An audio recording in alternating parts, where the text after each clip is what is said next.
সত্যি কথা বলতে কালকে তো কেকেআর ম্যাচটা হেরে গেল, কিন্তু রিঙ্কু সিং জেতার সম্ভাবনাময় করে দিয়েছিল, তারপরে ম্যাচ হেরে গিয়েছে। এখানে সবথেকে একটা বড় বিগ ফ্লপ যাকে নিয়ে আলোচনা করতে চলছে সেটা হলো রাসেল। বন্ধুরা, হ্যাঁ, রাসেল দ্য মাসেল তিনি খুব ভালো খেলতো, তার বড় বড় শট আছে। কেকেআরের 2-3বার চ্যাম্পিয়ন হওয়ার পিছনে রাসেলের অবদান ছিল, কিন্তু 2025-এ এসে আমরা রাসেলকে দেখতে পাচ্ছি তিনি তার যে প্রিভিয়াস ইয়ারের যে একটা পারফরমেন্স ছিল সেটা তিনি দিতে পারছে না। আমরা যদি 2025-এ রাসেলের লাস্ট 5টা ম্যাচ, মানে যে পর্যন্ত যেই 5টা ম্যাচ হয়েছে সেটার একটু রানের স্কোরটা দেখি, তাহলে বোঝা যাবে তিনি কেমন পারফরমেন্স করছে।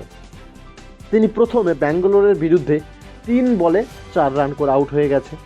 দ্বিতীয় ম্যাচে তিনি ব্যাট করেনি, কারণ ব্যাটিং পজিশন আসেনি, তার আগেই কলকাতা জিতে গিয়েছিল। তৃতীয় ম্যাচে 5 বলে মাত্র 11 রান করেছে। চতুর্থ ম্যাচে 1 বলে 2 রান করেছে। এবং লাস্ট ম্যাচ, যেটা কালকের ম্যাচ ছিল লখনউর সাথে, সেখানে মাত্র 7 বলে 4 রান করেছে।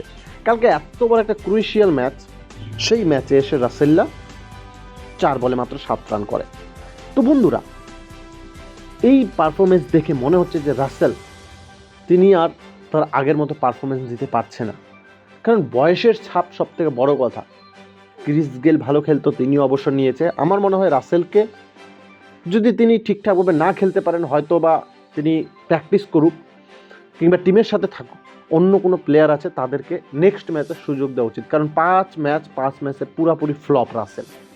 আর T20 IPL-এ 1 ম্যাচ ফ্লপ মানে বিরাট বড় একটা ধাক্কা। আমার মনে হচ্ছে তাই রাসেলের বদলে অন্য কোনো প্লেয়ার থাকলে কেকেআরের কাছে তাকে টিমে আনা উচিত। তোমরা কি বলো বন্ধুরা? মতামত কমেন্টে জানাও।